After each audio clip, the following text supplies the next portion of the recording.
wasallam, all the veils will be revealed, all the veils will be removed, and he will be seeing the beloved Nabi sallallahu alaihi wasallam. Now, to recognize somebody, you must have some knowledge about him. You must see the person. Now, if I tell you, go to Ismail ibn Ibrahim, you know who I'm speaking about, because you have instantly, when the name comes in front of you, the data that is stored in the mind is brought forward and the image is presented, thereby you will understand. This is how you recognize things. If you have not seen a thing, and if I ask you about a thing, you will not recognize it, because you don't have the image stored in your mind. If you have not seen a lion, I will tell you, go to the cage of the lion. When you don't have an image of the lion, you will not understand it. Now, when the angel is going to ask you, how many of us have seen the beloved Nabi alayhi salatu? How many of us were blessed with this great favor and ni'mah and rahmah and mercy of Allah for a vision of the beloved Habib Sayyidina Mustafa sallallahu alayhi wasallam? How many of us seen? There are many that have seen the Nabi sallallahu alayhi wasallam in their dream. Some they've seen them in awakenedness. Hazrat Sayyidi Abul Abbas Ahmad al-Mursi radiyallahu ta'ala an, the Murshid and the great Sufi master of the Shazliya Silsila, who is a Khalifa and a Murid of the great Qutbul Ghaus Sayyidi Abul Hasan al-Shazali radiyallahu ta'ala. Now, this Silsila is linked to Sayyidina Ghaus al-Azam Sultan al-Awliya Sayyidina Shaykh Abdul Qadir al-Jilani radiyallahu ta'ala. All Salasils, for that matter, are somehow linked to the mainstream Qadiriya order. Sayyidina Abul Hasan al-Shazali radiyallahu anhu is the Khalifa of Sayyidina al-Shaykh Arif Billah al-Qutb Abdul Salam al-Mashish radiyallahu ta'ala, who in turn is the Khalifa of Hazrat Sayyidina Ghaus Allahumma salli wa sallim wa barik ala Abu Madyan al-Shuaib al-Maghribi radiyallahu ta'ala, and who is the Khalifa of Sayyidina Ghaus al-Azam radiyallahu ta'ala. This is the chain of sequence.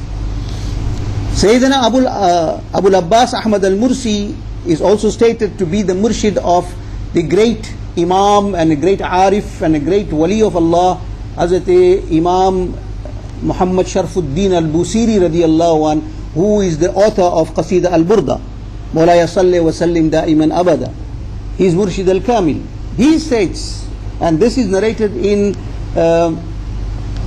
Mawa'ib al-Ladunya, that he states that لو حجب عني جمال رسول الله صلى الله عليه وسلم طرفة عيني ما أعددت مؤمنا. He states that if the Jamal and beauty of the beloved Habib alayhi salatu wassalam is absent from my vision for a moment, for a blink of an eye, for a moment, if the beauty of the Nabi alayhi salatu wassalam is absent from my vision for a blink of an eye, then I will not regard myself as a believer. What it means, that he is constantly seeing the Jamal of the beloved Habib sallallahu alayhi wasallam. So there are people that see the Nabi alayhi salatu wasalam. Many seen the beloved Habib alayhi salatu wasalam and met with him in awakenedness, not in a dream, not in a vision, not in imagination and contemplation and muraqabah. I'm speaking about like you are watching me and I am watching you. In the physical state, there are many awliya Allah have met with the Nabi alayhi salatu wasalam, and one of them was Imam al-Jalaluddin al-Suyuti radiyallahu ta'ala. Huzur Sayyidina Ghaus al-Azam Sayyidina Shaykh Abdul Qadir al-Jilani radiyallahu ta'ala has met with the Nabi alayhi salatu wasalam while in awakenedness numerous times. Numerous times. So Hayatul Nabi alayhi salatu wasalam, you need the vision to see him. He is there. He is present. He is with you, and this Quran al-Kareem is proof to this. That al-Nabiyyu awla bil mu'minina min anfusihim, that the beloved Nabi sallallahu alayhi wasallam is closer to the believers than their own selves. This is Surah Al-Ahzab. This is the Quran al-Kareem that is telling you about this. It is for you to develop that relation. So, however, the question that will be asked in the grave about the Nabi sallallahu alaihi wasallam, for those who have seen the Nabi will recognize him. And for the millions that have not seen him, how will they recognize the Nabi? How will they recognize? Therefore, it is being stressed and it has been said to you in numerous occasions, love the Nabi alayhi salatu wassalam, because the love of the Nabi is the love of Allah, and that is the door of Allah subhanahu wa ta'ala. It is understood. Now, when this has been stressed to you, then you would not have any excuse that you have not been told about this. The way that a believer will recognize the Nabi alayhi salatu wasalam in his qabr is the amount of love that he has for his Nabi. When you love the Nabi, your love will tell you that this is Sayyidina Rasulullah sallallahu alaihi wasallam. This is how a Muslim will recognize the Nabi in the grave. Not by the faculty of image or the normal procedure of recognition of an object after seeing it. Because many of us have not seen the Nabi sallallahu alaihi wasallam. We believe in him. He is ghaib to us. But he is hazir to those who develop that vision and that power due to an intense relation with his beloved. He will be able to see the Nabi alayhi salatu wasalam. So you will recognize the Nabi alayhi salatu wasalam, that when he will be presented to you in the qabr, your love will recognize him, and it is through this relation that you will say that this is my beloved Nabi, this is my Rasul, that I have read his kalama and I believe in him. So the second question and the third question, obviously you know what is your deen, but would you remember it in that turmoil? So the grave is a very difficult situation. And number three, what will be your situation on the day of judgment? What will be your outcome? Do you have pride and do you have trust that your a'mal will take you to Jannah?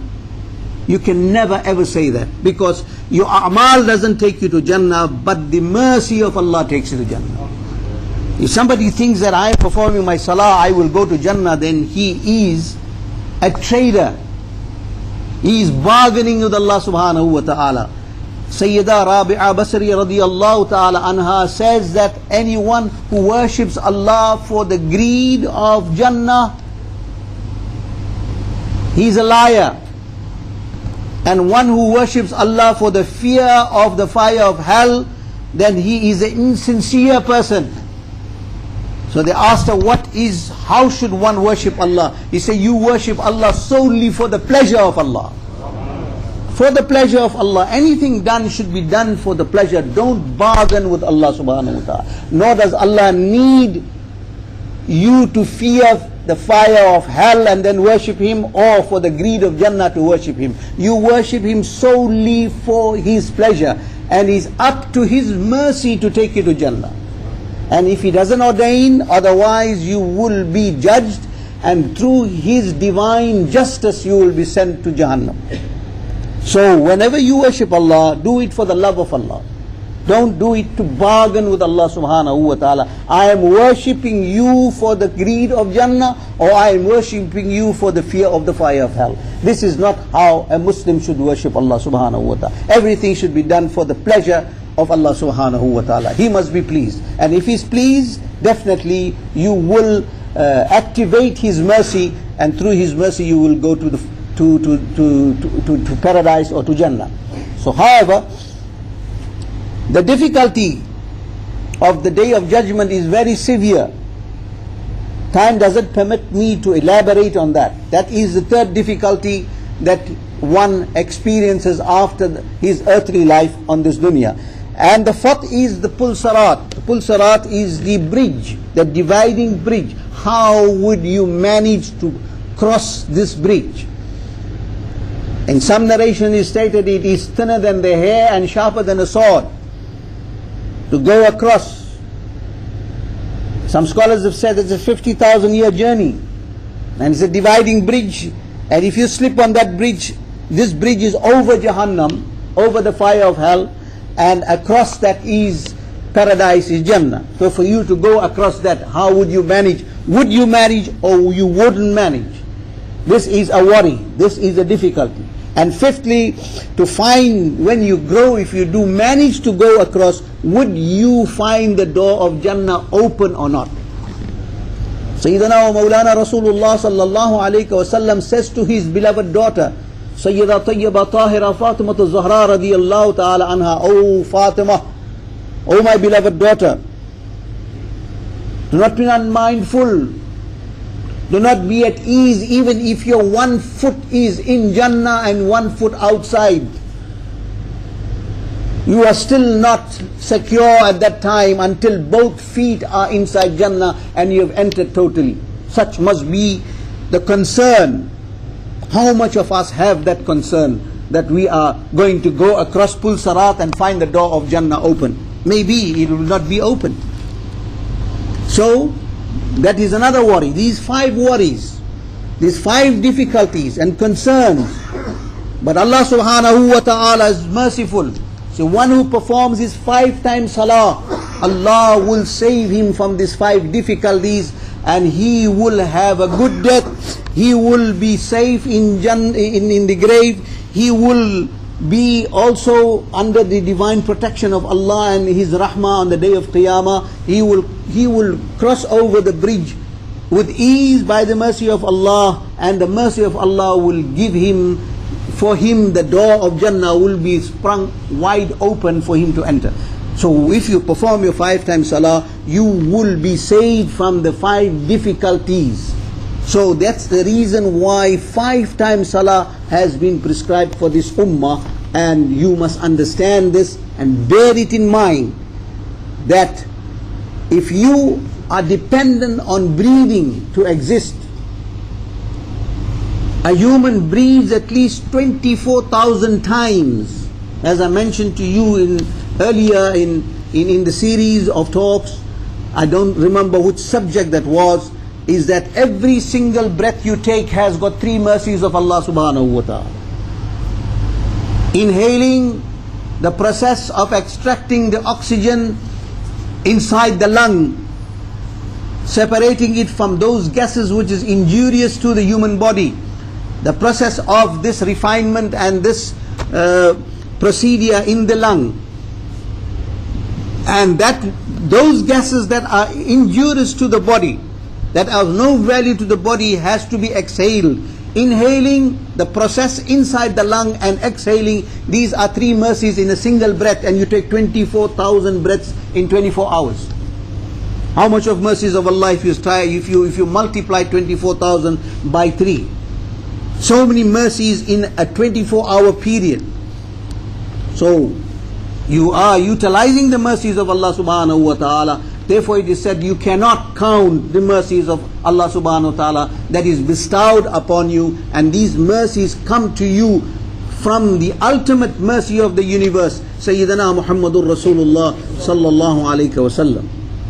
So these are the mercies of Allah subhanahu wa ta'ala, yet in the 24 hours you cannot perform 5 times salah. How unfortunate are those who do not perform the 5 times salah, and yet they call themselves a Muslim. A person went to visit a Sufi master for the first time, and then the Sufi master asked him what his name. He says, my name is Ismail or Ibrahim or whatever, gave him a Muslim name. Then the Sufi master, for you, if I ask somebody what is your name, if you give me a Muslim name, obviously you're a Muslim. But the Sufi master asked him, after asking him his name, he asked him, are you a Muslim? You know, it's obvious. I mean, my name is Ismail, I am a Muslim. That will tell you that if you give a Muslim name, he is a Muslim. But the Sufi master asked him, are you a Muslim? And the man smiled, he said, obviously I am a Muslim. Then the Sufi master asked him, do you perform 5 times salah a day? 5 वक्त की नमाज अदा करते हो या नहीं? कुछ ने कहा कि हुजूर मैं तो अदा करता हूँ लेकिन कभी कभी कज़ा हो जाती. फरमाया झूठा है, तू मुसलमान नहीं. You're a liar, you're not a Muslim. A Muslim is he who will never miss his salah, and for some reason or the other, if he misses salah, he will immediately make his qada. That is a true Muslim. Now that is the gauge and status that you are judged by those who are devout Muslims of Allah subhanahu wa ta'ala.